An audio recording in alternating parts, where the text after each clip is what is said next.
It is July 24th, 2019. This is episode 4 of Roostertail Talk. I'm your host, David Newton, and we're squeezing one last episode in before the Columbia Cup. We're on the eve of the Columbia Cup. We're hours away of seeing boats on the water. But today, I got a chance to talk with Jeff Bernard, and we talked about his racing career as well as his involvement with the Oberto team and a little bit about what we can expect from that hole this year. But we're also, after the interview, we're going to talk a little bit about Columbia Cup predictions. We have a full 10-boat field, so we're going to break down the action we'll see on the water and what other extras we'll see at the Columbia Cup this year. All right, well, sit back, relax, and welcome to Roostertail Talk.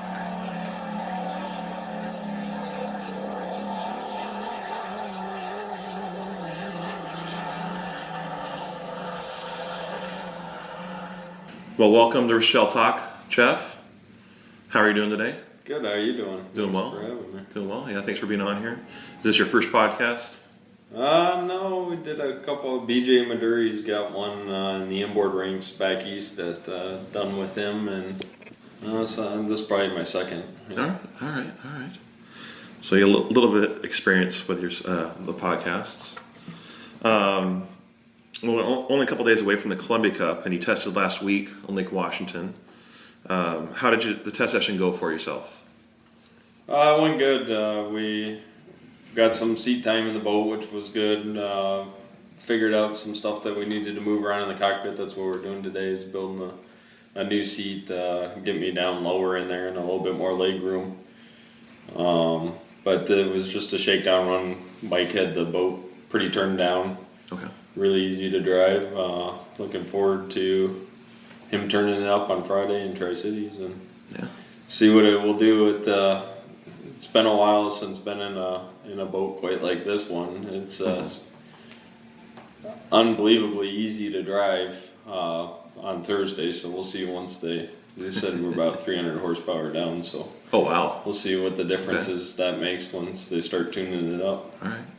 How important for you as a driver is like getting that? You said you're getting that seat for them too, so you're a little bit lower, have more leg room. How helpful is that for you come race day?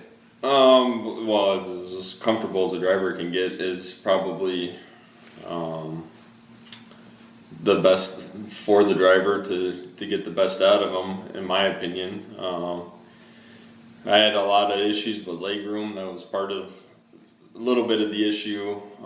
Shutting it off was the way I had to turn my foot to shut it off to hold the bottom of the pedal. And so there's a couple instances with the dock that it all in the end was my fault, but it's a different shut off sequence than what I was used to, and I had forgot to hold the bottom of the pedal. But for me to hold the bottom of the pedal was like twist my leg sideways and hold it down there, and I just didn't hold it long enough, and it re-spooled back up. It had started to shut off, but I had let off it, and then that's when it re-spooled. Okay. Yeah. Unfortunate. Put the first thing in it, but it wasn't bad, and it could have been a lot worse. It just struck the tip of the sponson, and and Mike and all them, they totally get it, and they were fine. They already fixed it. It's back to normal. Can't even tell it happened, and nice. That kind of progressed into let's try to get in there a little bit better, because we had just thrown in 2016. I took it out when I was going to be backup driver for Jimmy in the home street, and I was his radio guy at the time. Mm-hmm. Tested in Tri-Cities, and it was kind of we weren't going to build a seat because I just was going to use Steve's and kind of fit in there. Okay, I guess, but it was good enough for what we were doing. And then I ended up right before the season getting taken by Graham back to Ted's team for that season, so I ended up leaving. Came back, thought that seat would be doable, but it was just I was sitting too high and too bound up on my legs. So they ordered a seat the other day, and we're building there right now. All right. So you guys feel like you're ready for the Columbia Cup? I think so. Mike and Larry Anson, if it wasn't for them, this thing would never happen. Those guys are insanely good at what they do. Both boats are ready to go. Both boats, they are confident will be fast and competitive, and it's going to be exciting. I'm real excited to work with Larry again. I worked with Larry in 15 when I was with the Oberto team with Jimmy. And first time working with Mike, and it's been awesome so far. And happy to drive a boat. Mike will obviously be more focused on the home street, but he'll be making calls on both boats. So I'm excited to have his knowledge. Yeah, somebody to lean off of. Yeah, they're magicians, aren't they? They are. With that boat, 4 days before testing was bare white. Not a lot of hardware in it. And man, they had it ready to go Thursday when we got to the bid area to go test. Awesome. All right. Well, I was just wondering, how did this happen where you got called up to drive the boat for Madison's backup boat and for the Oberto sponsorship? I don't know. You'd have to ask Charlie and Larry about it. I mean, it's been a rumor for a couple of years. I've tried in 2016 when I left to go back and drive for Ted to not make sure there was no hard feelings there. It was so last minute, and I was committed to Madison and Home Street to be the backup driver and radios. But Ted had made an offer that just couldn't refuse financially. Didn't want to burn any bridges with Charlie, and after the 16 season we finished, that was the end of Ted's team, and closed the doors, and Rob only bought one boat. Tried to stay close with Charlie, Jimmy, and all them to on their good side, and anytime they needed something, would be willing to help out. I went to Tri-City in Seattle last year. Seattle, I hung around their camp and just kept my face shown in their camp that I was still interested in whenever anything came available. And then there was rumors all winter long. The last 2 years, there was rumors that they were going to run two boats, and everybody always assumed that I was going to be a part of it. And there for a little bit, when the rumors that they were running two boats, I was a little unsure. It seemed like it took a long while to get the deal put together. But Charlie and Oberto wanted to make sure everything was good to go on their end before they made any commitment, which I respect that. They didn't jump the gun, and the last piece of the puzzle was the driver, and as soon as they got all their stuff done, they called me. I went out to lunch with Larry, and then Larry actually said we were good to go, and kind of waited until Charlie was good to go with the Oberto sponsorship. We actually finished the deal Thursday after testing here, but we knew it was a done deal. I trust Charlie. I've worked with them in the past, so when he said we were good and don't worry about going testing, we'll finish it up afterwards, I wasn't worried about it. Yeah. Well, it's good to be around people you trust and a good organization such as this. Yeah, they've a very respectful organization. Well, what are your expectations for the remainder of the H1 season? There's 3 races left. Tri-Cities, Seattle, and San Diego. What do you expect to get out of this? We want to qualify good. I think we're going to take each heat one at a time. We want to make the finals, and then with it being so late in both boats, don't want to take anything out of Jimmy. He's running for a national championship, and we're down on spare parts, so got to be a little bit conservative in heat racing, but also try to make the final. And then I think once the final comes around, we're racing just like any other team, from what I understand. Maybe Tri-Cities might be a little bit. We got to be careful because we need to come to Seattle with parts on the boat. Yeah. So it's a position that I've kind of been in before, so I'm not really worried about it. Seattle's our big race for Oberto. So see what happens once it comes final time. It's all up to Mike, Charlie Grooms, and Larry to tell me when we can go, what we can do, and I just gotta listen to what they say. All right. Well, it'll be exciting in Seattle. I know that hull's performed pretty well in Seattle, so it'll be exciting to see. Super excited. We got the setup in here right now. The boat ran the fastest it ever ran with the exact same motor and gearbox combination that's in the boat right now in Tri-Cities. So, but like I said, we got it's up to them when they want to turn on the green light, and I came into this knowing what I was coming into, so I got a feeling that once we come to Seattle final, if we're there and competitive enough, the green light's going to be turned on for sure for that final. All right. Well, it'll be fun to watch. I'm looking forward to that. Well, you're no stranger to the sport of high twin racing. You've been racing for quite a few years now. I believe you started in the 90s. Is that correct? I'm racing. Yeah, 93 at 9 years old in J Stock. I did. All right. How did you get started doing that? What made you decide you wanted to start racing? I grew up in the sport. My uncles, the Webbers, Mike, Mark, and Steve. Mike and Mark drove unlimiteds. My uncle Steve drove unlimited lights, but they ran all the inboard classes basically. I'm a fourth generation in the Weber side of the family, and just was born into it. Yeah. Oh, very cool. Very cool. So, who did you root for growing up? I know you're around boats your whole life, but like, do you have a early memory of going to races and a team that you were excited for or followed?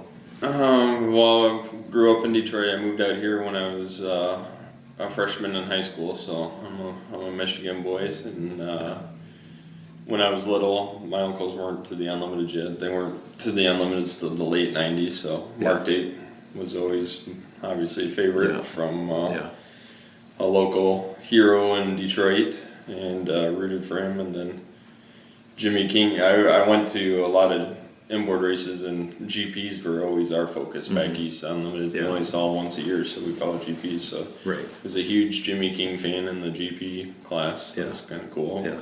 Get to race Jimmy still to this day, and see Mark every weekend just about, because I'm racing the HRL series where he campaigns as a GP for Andrew. Okay. Oh, very cool. Yeah, and Jimmy had some pretty fast rides in the GP class. He was in the early 90s. He was the man in GPs. I mean, Thierret started to take off and had the big sponsor and a lot of money, but Jimmy was really fast. Late 80s, early 90s. Yeah. So I was a really big Jimmy King fan, and then once my uncles, I was always a fan of my uncles throughout all the inboards they ran, 5 liter and G&H, but obviously once they got unlimiteds, and then Terry was driving unlimiteds, kind of followed them and crewed on their boats when I kind of started crewing with my Uncle Mike in 98 when he was driving for Mike Jones, which was Mike Hansen was the crew chief then, so I think I got to work with him. I don't even know if he remembers that. And then I crewed on the Leland boat with Terry for a couple of years. Yeah, very cool. Very cool. So you've been racing since '93, and you said you were 9 years old then, so it must be pretty close in age. I was born '84. Yeah, I'm 84. 84, September 2nd. August 16th. Oh, so only a few weeks. Only a few weeks older than I am. That's pretty crazy. Anyways, so you've been racing a long time, since '93. What's been your favorite, or what's been your highlight of your career so far in all the classes that you've run? Well, there's a couple. Inboards, definitely getting into Hall of Champions, setting records, winning championships. Been fortunate to do a lot of that the last 10 years. Unlimiteds, for sure, win in Madison in 2008, my first win. Yeah. And there's nothing that really tops that. You can win a 5 liter final or any class final, and you don't get the feeling that I got that day. So that it was very neat. And we're lucky to win 2 races in 2008 San Diego, but San Diego didn't. That was controversial, so it kind of took away from that. A little kind of sour for you. Yeah. Okay. Well, I think I remember one of my memories of your racing was in 2005. I believe it was 2005. You were running for Leland in Seattle, and you won the provisional heat, and you beat Terry. Yeah. Yeah. Like I remember he had the lead on you, and you came closer and closer, and you got him at the end there. Yeah, we were. That was my first race in the Unlimited. Got qualified that weekend. Yeah. I didn't get all my laps in before we went heat racing, so the first couple of heats I had to stay behind and couldn't pass. because I didn't have all my laps over 130 yet. By the time provisional, I was totally off for restriction and cut the course, and I had a penalty. And I went to a DMZ zone. Back then, it was only a lap penalty. Yeah. And Terry jumped the gun, so he had a lap penalty. Right. Yeah. And Jay Michael was the third boat in there, and so he had a lap lead on us, and he went dead in turn 2. And I don't know. Terry started obviously, I think, having problems with the lap to go and that thing because we came from a little bit back. But I remember my Uncle Mark was on my radios and said that he was compressor stalling coming up the front stretch and just said, "Don't back off the last lap. You should be able to catch him." Yeah. Because it doesn't sound good. And we beat him by like 5 feet. Yeah, remember it was a close finish. So, yeah, it was pretty cool. Yeah, that was a fun race to watch. Yeah, very cool. It's a good way to start your limited career. Yeah. Win the provisional heat, make it the final in your first race. We had Lake Ridge Paving on the boat, Greg O'Farrell's company. Yeah. And on the tail feathers, we had the Big Kahuna. And him and his buddy came up before that heat and was like, "I'll give you $2,000 if you make the final." And I'm like, "Yeah, whatever, okay." I mean, Mike and Terry were quite a bit faster throughout the weekend there. Right. So I kind of blew it off, and then it happened, and I'm like, "Sweet." And Greg O'Farrell made sure that they lived up to their word and paid me, and they did. And so that was my first weekend of racing, and driving for free at that point, and made a little bit of money, so that was kind of cool. And went to 2006 was going to run the 2 races with Fred and Lake Ridge Paving. And then right before Seattle is when my uncle retired from driving and got the call from Ted. So yeah, it was kind of a cool start to my career. I had worked for Fred for a long time when Terry was driving. He gave me my start, and then was fortunate enough after a couple of races to jump to one of the biggest teams at that point. Yeah, and drive a Bud boat. And they were awesome when in 06, 07.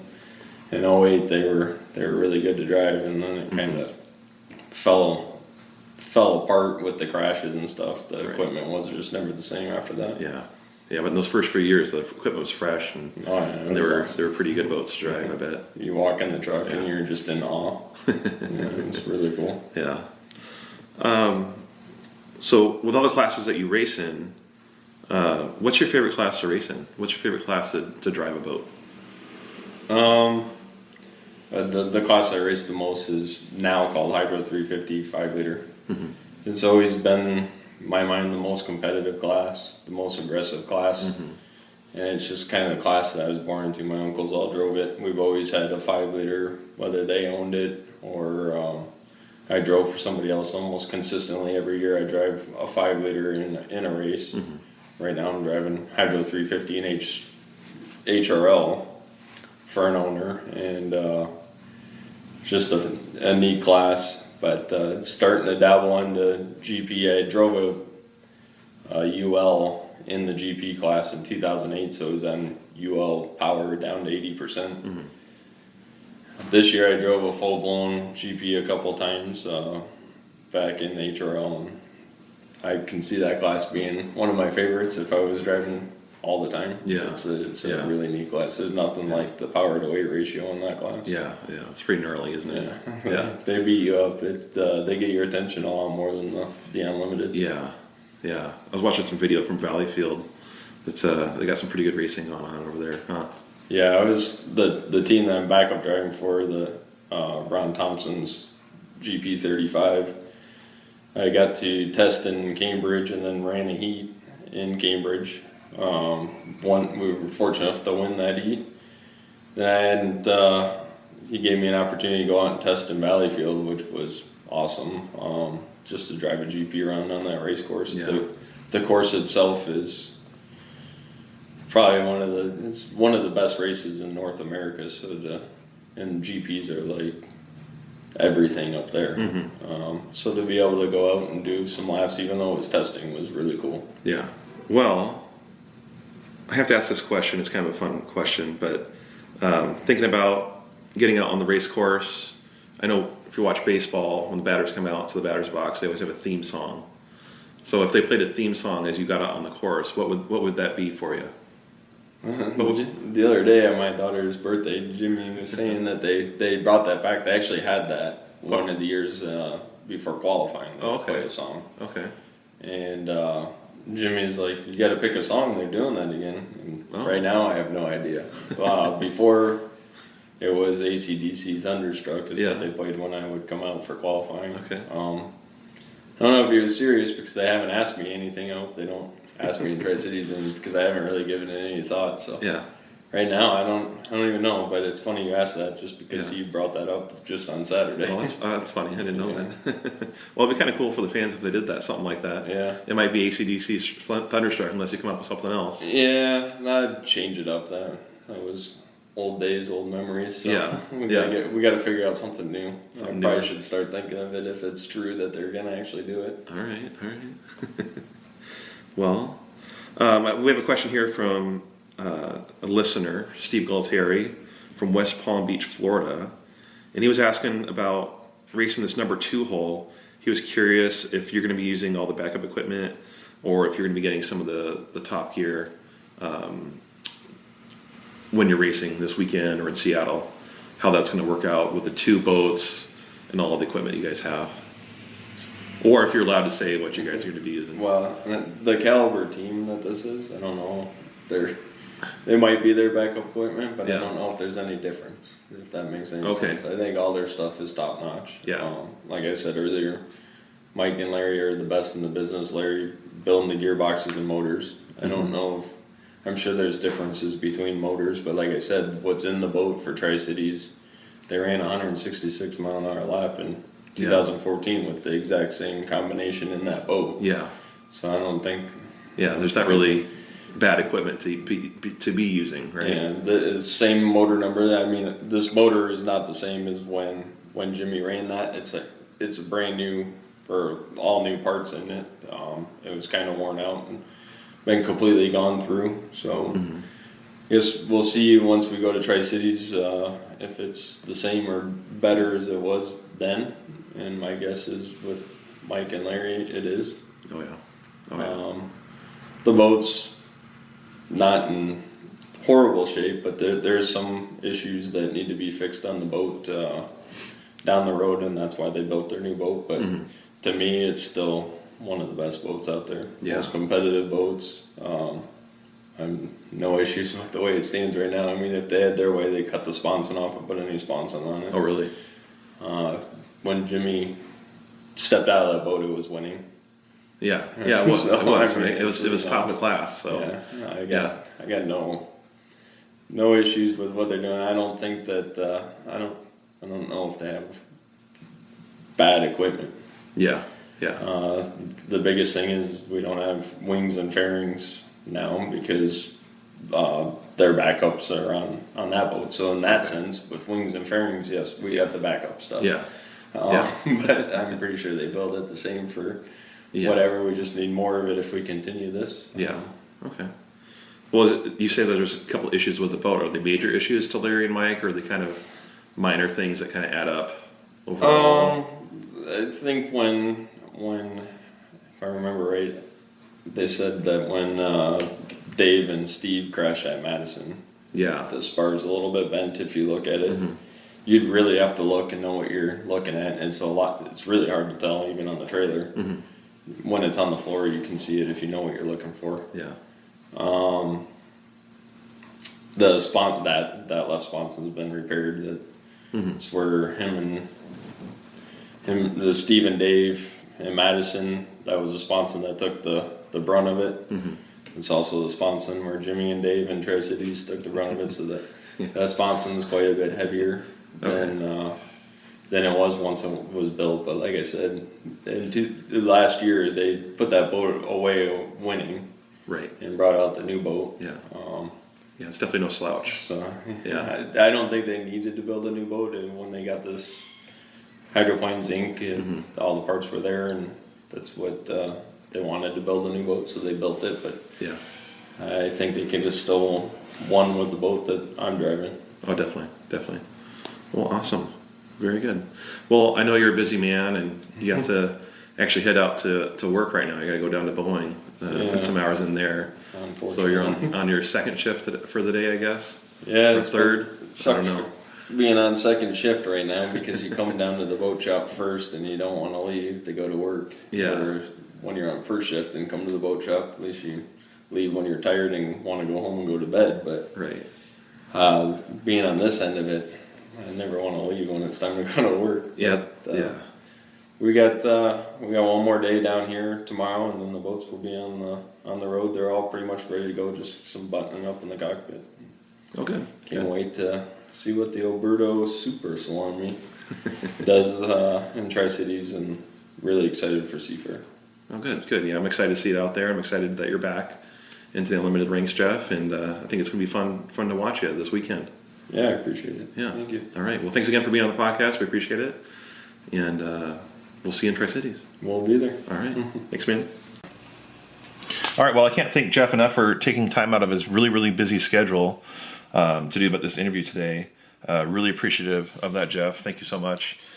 He's got a lot going on right now. He literally finished molding the seat for his ride this weekend and had just a little bit of time before he had to scoot off to work. So I really appreciate taking his small amount of downtime to this interview with me. And hopefully, listeners, you enjoyed that as much as I enjoyed talking with him.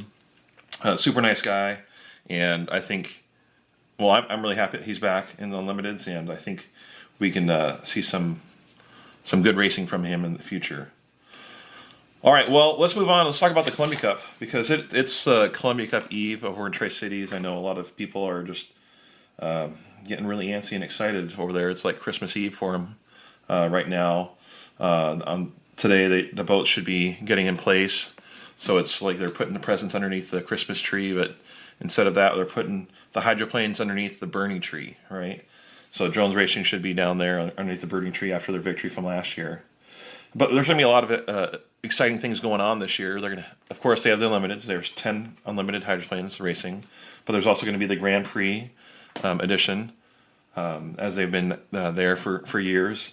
That's going to be a very exciting race. I'm excited to see what Scott Pierce's team can do this year.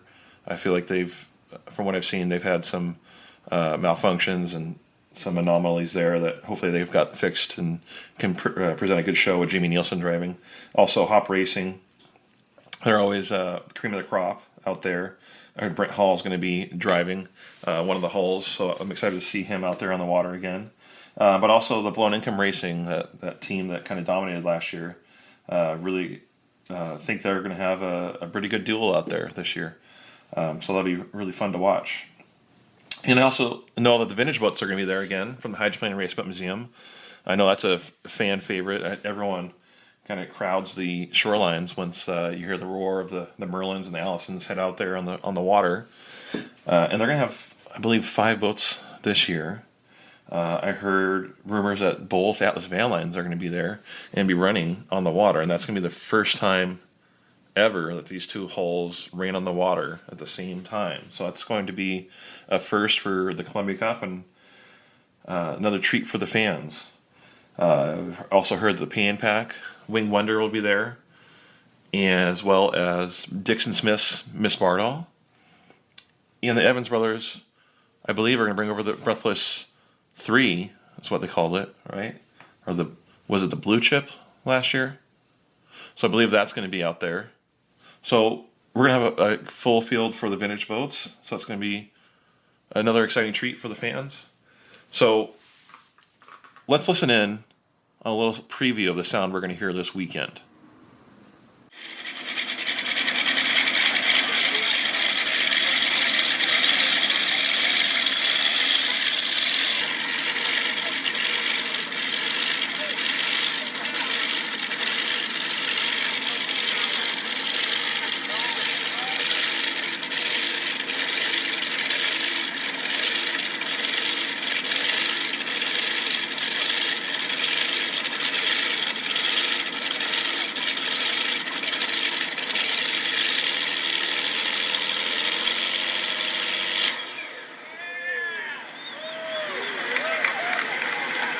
All right, hopefully that gave you some goosebumps and got you excited for the vintage boats. That was a trailer firing of the Burien Oh Boy Oberto from the chess session last Thursday.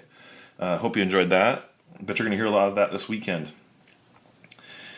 Of course, we'll have the air show. The RC models will be out there. They're racing Saturday over across in the pond, the lagoon area there. They're racing all day Saturday. So there's going to be lots to see and lots to do. But if you can't make it, H1, they've been live streaming on YouTube, and they've had some excellent footage. Really recommend you going on YouTube and watching those videos. I'm sure they're going to have some great videos this weekend. But they're also doing something different. They have what they call an enhanced online live broadcast of the 54th annual Hapo Columbia Cup. So they're going to have kind of a pay-per-view live stream. I'm not quite sure what this means, but I believe they're going to have much more content than what was provided in the first two races this season. It says here for $9.95, fans can access the live daily racing action on Saturday and Sunday only. So it's for 2 days, for Saturday and Sunday. The subscription allows fans to replay videos after the race concludes. But to subscribe and to pay for this, you're going to have to install the View Me app. That's VU-ME app. And after you install it, select topics and then explore hydroplane racing, and you should find that. Looks like I saw the name John Lynch. He'll be part of this. He's a great voice of hydroplane broadcasting. I knew he broadcasted for years in Limited Lights. So that should be fun to hear his voice announcing that. And I'm sure they'll have a few more that will be color commentators with him as well. If you're not able to be there in person, I think this is going to be a great way for you to view the event. And it should be pretty exciting. Some pretty good coverage. Tri-Cities always puts on a good show. So this will be a great way for you to participate from your couch in your living room. All right, let's talk about the Columbia Cup predictions here. So we got a 10-boat field. Last race we had in Madison, Indiana, the Gold Cup, we had 7 boats. So we're bringing in the U3, the Cooper Racing Team, sponsored by Charlie Griggs, Ace. Also the U99.9, which will be the Darrell Strong Insurance Company, and the U1918. Which is the Oberto that tested last Thursday. So we're adding 3 boats in, have a full 10-boat field, so we got 2 5-boat heats, hopefully, all weekend long, and there's going to be 4 flights of heats, so 2 on Saturday and 2 on Sunday. So it's going to be a lot of racing, and this is a really fast course. I think we're going to see hopefully some fast speeds. I predict that we'll see 3 boats over 160. We'll see if that happens, but I predict that we'll see 3 boats over 160, and I'll tell you a little bit later which ones I predict those will be. But last year, Home Street in the backup hole, it wasn't the backup hole then, but the older hull that was built in 2007, they qualified that in at 163.431. So that's the boat that Jeff Bernard's racing for Oberto this year. But they also have their new boat, which seemed to be faster and faster every time out. So I expect we'll see some pretty good speeds from them. Jones Racing won last year with Andrew Tate. Second was Oberto, and third was Graham Trucking. I expect we'll see different results this year. I think some of the teams are going to mix things up. Let's start with my predictions.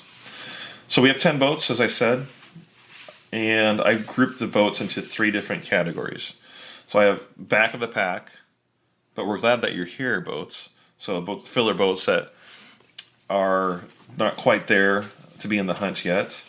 I also have the middle of the pack leaning towards the front is in the hunt.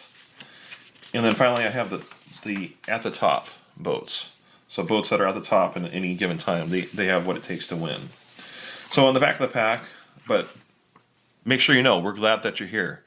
Even though it's your back of the pack, we're happy that you're there. I have the U440 Bucket List Racing. Now, this is kind of an experimental hull that was originally a G boat, converted over to turbine. It's a smaller boat in the field. Many people thought They wouldn't really be able to produce too much out of this, but they turned some heads at the season opener, Alabama. They did a lap of 150 in qualifying, and they out-qualified a few of the teams out there. So there's potential for that boat to do better. I think with the fast track, they might be able to, at Tri-Cities, they might be able to duplicate that and see or get pretty close to 150. But their main goal needs to be consistency. They missed the final heat at the Gold Cup because of a gremlin in the last round. Otherwise, if they would have just finished, they would have been in the final. I expect this team to be on par with their consistency plan, and I can see them getting back to finishing all heats this weekend. And with an extra flight and four rounds, they're going to need that consistency and finish every time out there. And you never know, a little luck from other teams making mistakes out there, they could get some better place finishes. So I see them being on the bubble, possibly making the final because of their consistency, but we'll see.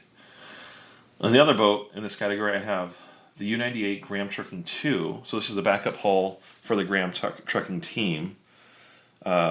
Beautiful wrap they did. It's kind of a vintage Pico American Dream style. Looks really, really cool on the water. Really happy they did that.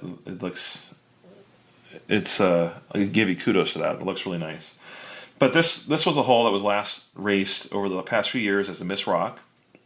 So it's an older Leland hull built back in the 90s. So it's an older hull, some backup gear. But Rob Graham, which many fans are happy that he did this. He brought the boat back east to both races in Alabama and Madison.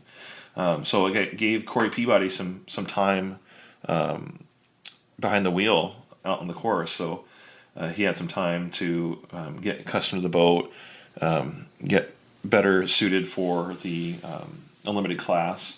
And he turned some heads with his driving. He's doing a really great job driving that boat. It's an older hull with equipment that we don't really expect to see in the winter circle, but he's doing what he can with that hull, and he's driving it very well and very smart, very wisely. So I expect this team also to focus on consistency and finish all their heats this weekend. They've had some time to grow as a team and figure out some bugs with this boat. I expect them to be consistent. And one thing with Leyland Hull, I know they're good, pretty good at handling the rough water. I expect they'll. I predict that this team's going to finish all their heats and they're going to make it the final for this race, due to smart driving by Corey Peabody, due to the hull handling the rough water a little bit better than others, and being consistent. But look for them to benefit from some other misfortunes as well, and they will be in the final heat. Now, I had those two in the back of the pack, but I have a longer list for in the hunt. So I've got 1, 2, 3, 4, 5 in the hunt. So these boats may just be missing a little bit to be in the front there at the top, but they're not too far off. And the first one I'm going to talk about is the U99 Darrell Strong Insurance, which will be known as the Miss Rock in Seattle. But this is going to be an exciting race for the team, as this is going to be their first race and first time on the water for their brand new boat. And it took many years for this boat to be completed. I think it's been over 5 years they've been building this boat. So they've taken their time. Hopefully that means they've done everything right with this, and it should be pretty well out of the box. But I expect them to take it easy with a new boat, not to push things too hard, and Brian will settle into his ride in Tri-Cities. I can see in qualifying and testing him pushing it a little bit, getting up over 155 in qualifying, but they're going to take a conservative approach this weekend as well. They want to make sure this boat gets one piece in Seattle for the KISW The Rock 99.9 FM. Brian's been doing some great PR for that business, that radio station. They want to make sure that they got some things figured out with this boat and they can do a better performance in Seattle. So I can see them being very conservative with their approach this weekend and just make it through the weekend safe and see what they can learn out of the hull before they get to Seattle. So I would say this time next year they'll probably be someone to look at pretty closely. But for this race, they're going to just try and break in the boat and make sure they're settled in pretty easily. The next one is the Unit 11. J&D presents Reliable Diamond Tools. They kind of surprised a lot of people. They announced a driver change days ago, and usually a driver change mid-season can spell trouble for a team, but that's not always the case. Some of you may remember out there in 1989 when Jim Cropfeld was relieved of his duties, and they brought Tom DeEath in, and they were able to perform a little bit better for the rest of the season. And I expect something similar to be for this team. I expect to see some better results from the team in the future, being not making as many mistakes, I'll say. But Jamie Nelson, he's coming in replacing Tom Thompson. And Jamie hasn't driven in a few years in the Unlimited class. He still drives other classes, but he's going to need to requalify as an Unlimited driver. And that means he's going to have to drive 15 laps around the course, which 10 of them need to be over 130, I believe. And he's also going to have to start on the outside lane in his first 2 heats of racing. So if the boat's working and it's clicking on Saturday, hopefully he can get those 2 done, and then on Sunday he can be on the front line in any lane he feels comfortable in. But I do expect to see a clean race from this team. They're going to want to be penalty free for the first time in a while, and I think with that and Jamie's talents, they're going to make the final heat, and they're going to start on the front line, which they weren't able to do last weekend. And I expect to see a stronger finish for them around 4th or 5th place. It's going to take time for Jamie to get that driving requalification done and get comfortable in that boat. But I expect right off the bat he's going to have a strong finish, 4th or 5th, come on Sunday. So we'll see if any of these predictions are true or not. All right, next on my list I have the U1918 Oberto. We just talked with Jeff Bernard about this, about his expectations for the race. In this boat, it's no slouch. It's not a stranger to the winner's circle. This boat has many victories and championships with Steve David, Jimmy Shane driving it. And Jeff has the experience, and he has the boat and equipment behind him to do well in this hole. But as he said, they're going to probably take a bit of a conservative approach in Tri-Cities. They want to make sure that the boat's in one piece for Seattle, and they're probably going to put on a pretty good show there. But don't be surprised in qualifying that we see this boat push over 160 miles an hour. I expect he's going to qualify this boat close to what they ran last year, was 163, 164. So I could see him. I guarantee he's going to get over 160 miles an hour qualifying this weekend. So we're going to see some good laps in qualifying. But then they'll take the more conservative approach throughout the day, race clean, make it to the final, and hopefully have a strong finish by taking that approach. Once again, I'm going to say that boat's beautiful. I love that wrap that they've done. It's that chrome red and chrome green. It looks beautiful on the boat. It's going to be fun one to watch. I'm excited for that. Next on my list, I'm going to say this one's a wild card, the U7 Spirit of Detroit. Now, Bert Henderson, he's been the driver here for the last couple of years, and he really has made a great name for himself up there in Canada at Valleyfield. Really an impressive driver, really a very talented driver that can really push the boat to the edge and maintain it. And I've been talking to a few people about the first 2 races this year, and they've been very impressed with his driving skills and what he's been able to do with that the T5 hull there. They're just short on speed by a few miles an hour. I think if they were able to find a few miles an hour for him on Sunday, they could throw a wrench in the final heat, pushing boats around, and they could come away with another podium finish this weekend. They finished second at the Gold Cup, had a strong showing there, and I think if they can find just a few more miles an hour, they'll be up back on that podium. And the last boat I have in the hunt is the U3 Charlie Griggs Ace Hardware. This is the only piston-powered boat left in the Unlimited fleet. but that doesn't mean it's slow. It's a fast boat, and they've proven in the past that this boat can perform well. It has won races, but the downfall in this team has been the past few years is, again, the consistency for them. They've only made the Tri-Cities race, I believe, the past couple years, and because of that, they don't have a lot of time on the boat, a lot of time on the hull.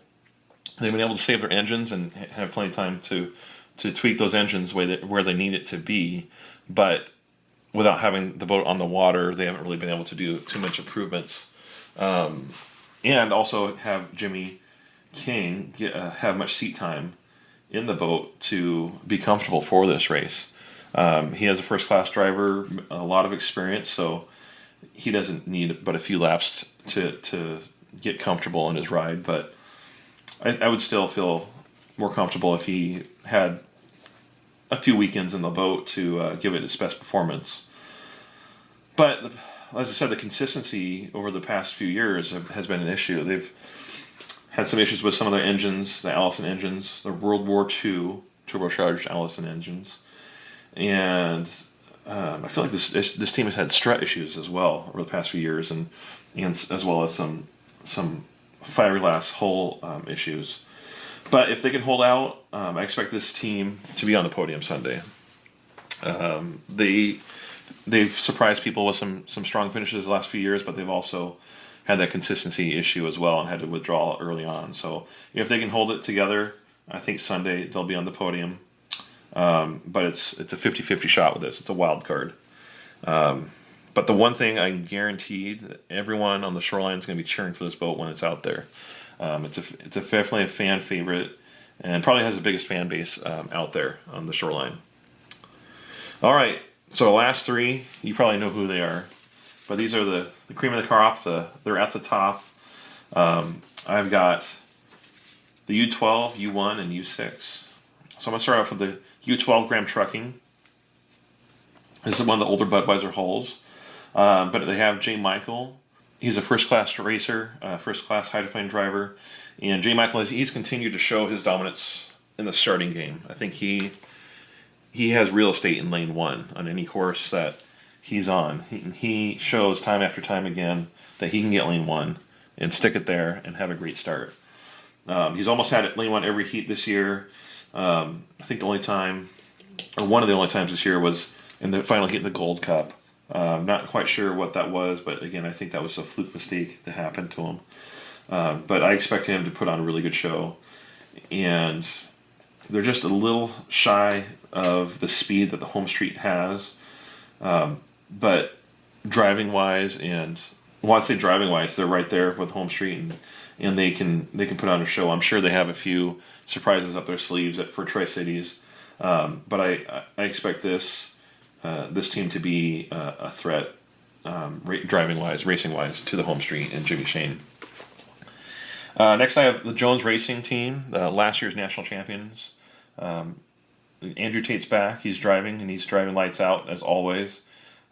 He's probably one of the best drivers out there, I think, in the nation in hydroplane racing. And he drove lights out in the Gold Cup until I had that scare in the right turn. If it wasn't for that one bad turn, he could have been a repeat winner for the Gold Cup. They do have a bit of a learning curve this year without Jeff and Mike Campbell. Those two are brilliant at setups and working on the big boats. So I know they have a learning curve not having them there. But I know Andrew's going to give his best, and I'm sure the teams still knows what they're doing. They're going to be able to get that thing out there in the lead, have some good heat wins, and I won't be surprised to see this on the podium as well. I think I've already said that a few times I hear, but they're going to have a strong finish one way or the other on Sunday, and have another threat to Jimmy Shane. But the last boat, U6 Home Street, I think this team can be described in one word: fast. I expect Jimmy Shane to continue his dominance. I predict that he's going to win the Columbia Cup and has the best chance to win out of any boat there. Out of all the heats this year in qualifying, he's only not won one heat and that was because he jumped the gun in Alabama. But aside from that, he's won every heat, and he's been top qualifier at every event.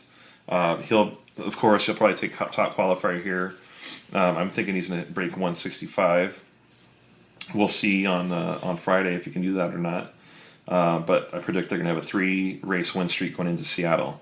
And by the way, I don't think I said it, but I believe Jones Racing, they're going to break the 160 mark too. So the 3 boats that'll break the 160 this weekend will be Jones Racing, Oberto, and Home Street. But those are my predictions. We'll see if they come true or not. It'll be a good race. It's going to be a lot of fun. There's going to be a lot of great racing. One thing that this crew is not short of, this field is not short of, is excellent drivers. I think pretty much everyone here is just a phenomenal driver in their own rights. I mean, you have Jimmy Shane, Jay Michael, Andrew Tate. You have Jimmy King, wealth of experience there. You have Bert Henderson. You have Brian Perkins. You have Jeff Bernard, Dustin Eccles, Jamie Nielsen, Corey Peabody, all fantastic drivers. I think these drivers, you could, if they were all given the same equipment, you could predict who would win. They're all just phenomenal drivers. So it's going to be a lot of fun to watch this weekend. Really, really excited for this. One thing I'm not excited about is the heat, but nothing we can do about that. All right, well, if you're doing deck to deck, I'll tell you who my picks are for this weekend. I've already picked the 12 and the 6. I picked Home Street at the season opener, and I chose Graham Trucking at the Gold Cup. So those picks I can't use anymore. But this weekend, I'm going to choose the U3 and the U7. U3, this is the only race it's going to be at, so I want to get the points for that for this weekend. And the U7, I think they got something to show and prove this weekend. I think we're going to see some good things out of them in Tri-Cities. So who do you got this weekend? Who did you pick? Hopefully you're playing deck to deck and enjoying that game. It's a fun fantasy game. I know if you're a hydroplane fan, you'll really enjoy it. All right, well, that's all I have for episode 4 of Roostertail Talk. Hope you enjoyed this episode. Got you some bonus content before Columbia Cup this weekend. Really can't thank Jeff Bernard enough for taking time out of his busy schedule to talk with me and get this interview in. Really, really nice guy. I really enjoyed talking with him. We've had a few conversations back and forth the past week, and really glad to see him back in the unlimited ranks and Oberto to be back this year. I know a lot of people were concerned that they wouldn't be back, but they're here. Make sure you're looking on social media this weekend. I'll be updating my Instagram account, Twitter, and Facebook as well about some hydroplane news, updates with how the racing's going. And I'll be telling you who I'm going to be talking to and interviewing over there in the Tri-Cities.